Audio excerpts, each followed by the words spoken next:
This PowerPoint presentation is going to be covering the topic of a parasitic infestation of botflies in equine.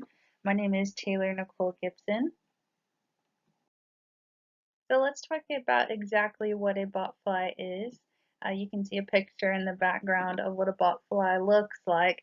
They are approximately the size of a bee. So botflies are also referred to as bots, and their scientific name is Gastrophilus. They encompass three different kinds that affect horses. We have the common bot, the throat bot, and the nose bot. And that basically corresponds to where they lay their eggs on the horse's body. They do not bite. The adult flies we're speaking of, they don't bite, they don't sting, and they don't feed on the horse. Their lifespan is actually really short. It's only 7 to 10 days, and that's basically just to lay the eggs. So the botfly uses stored up energy until basically they die from lack of energy because they aren't ingesting any food or blood from the animal or any plants around.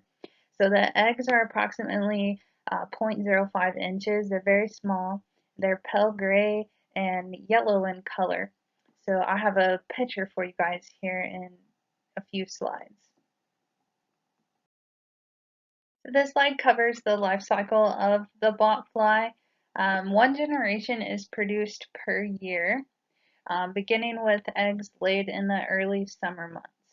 The female botfly will deposit the eggs on a single strand of hair on the horse, and depending on what type, it could be on the cannon bones, which is the lower portion of the leg, the underbelly, the flanks, that would be the common botfly. And then we also have the nose botfly, which will deposit the eggs around the nasal cavity, and then the throat bot, which deposits the eggs under the throat on the chin area, which is closer for the oral ingestion, which we're about to cover.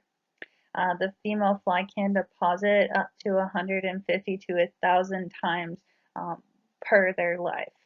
So that is quite a bunch of eggs. Within 5 days, the egg will develop into the first larva stage.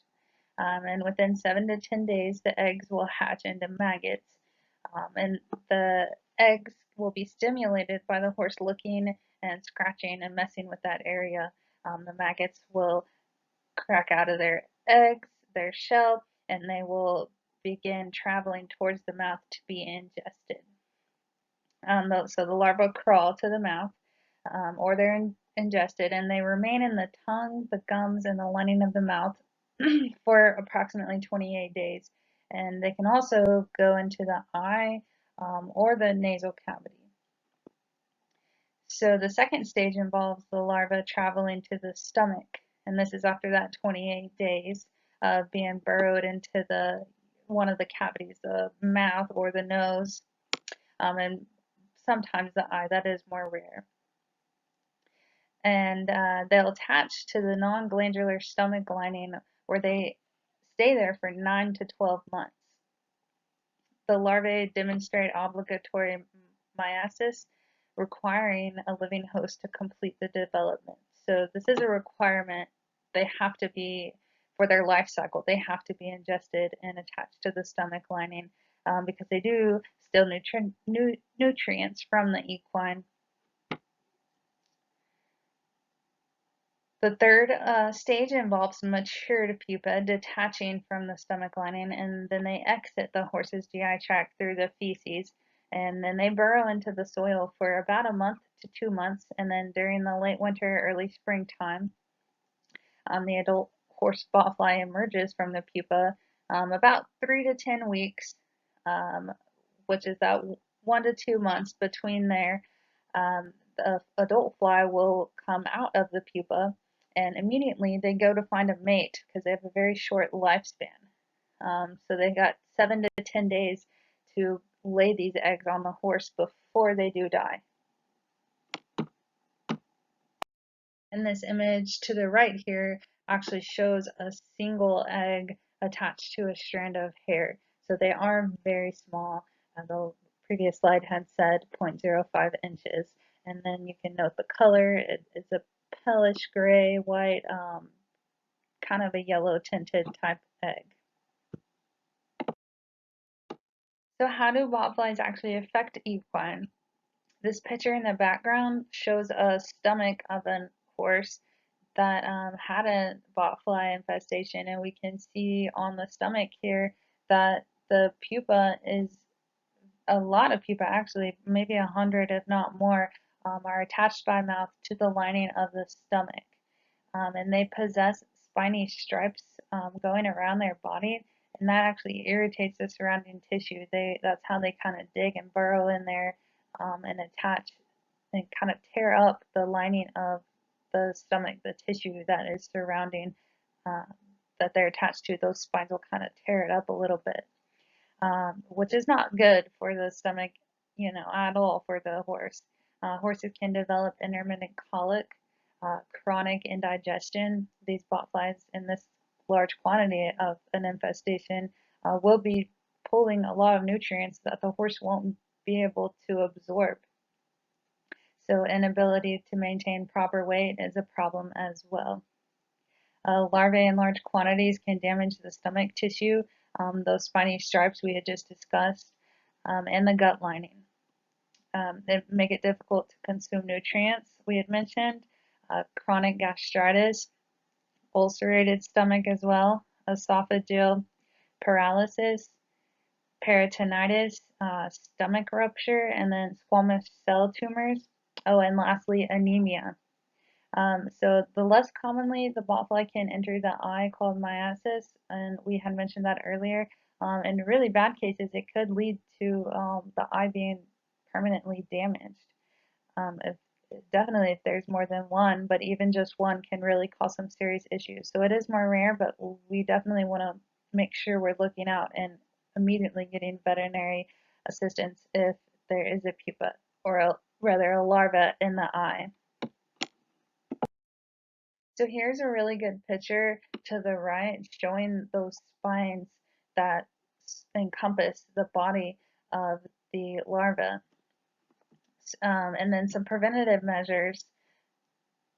The first step to ending the life cycle of the bots is to go ahead and daily remove these bot eggs. So it can be a little labor intensive having to do this every day, looking over the entire horse's body, especially if you have multiple horses. But there are these bot knives and then scraping stones that will assist with removing the bot flies that are attached to the hair. And then warm water will also help ease taking and scraping off those eggs from the hair follicles. And this ensures that the eggs will not hatch, and hence they're unable to attack. If they're not hatching, these larvae are not, or the maggots are not going to be migrating towards the mouth to be ingested. And then deworming is also very effective in killing the maturing larvae. Working with a veterinarian will ensure the proper dosing and selection of dewormers such as ivermectin or moxidectin. The ivermectin products are really good at killing botfly larvae. And then very important is proper manure disposal. You don't want to be disposing the manure, let's say from the stall into the pasture, because that'll lead to infection of every horse. Let's say just one horse is infected, you don't want to expose all of them. And then if they are just pasture kept, you want to go ahead and make sure you're cleaning that pasture out a couple times a week to remove all the feces that could be containing these eggs, or the large pupas that burrow into the ground. And then this can be transmitted, this kind of a side note, it can be transmitted to humans. So when you're removing these eggs, you want to make sure you're wearing rubber gloves, proper protection, and make sure not to touch your eyes, your mouth, or your nose until your hands have been thoroughly washed. And you also don't want to transmit this to another horse. Let's say you're working on a couple different horses. You want to ensure you're not putting more bots onto them, or them licking your hands and getting it that way, something along those lines. So extreme precaution needs to be taken, and then making sure you're working with your veterinarian to ensure you're deworming properly at the right times. And then also fly protection, like a fly repellent, will go ahead and help keep those flies from landing. And you can spray fly repellent, or you can buy some that you can feed to your horse and orally, so to keep those flies from landing and actually laying those eggs on the horse. So here are my references where I got my information from for this PowerPoint presentation. They are numbered 1 through 4, and then if you go back through the slides, I do have numbers by each bit of information and each image showing you where I had got them from. Thanks for watching.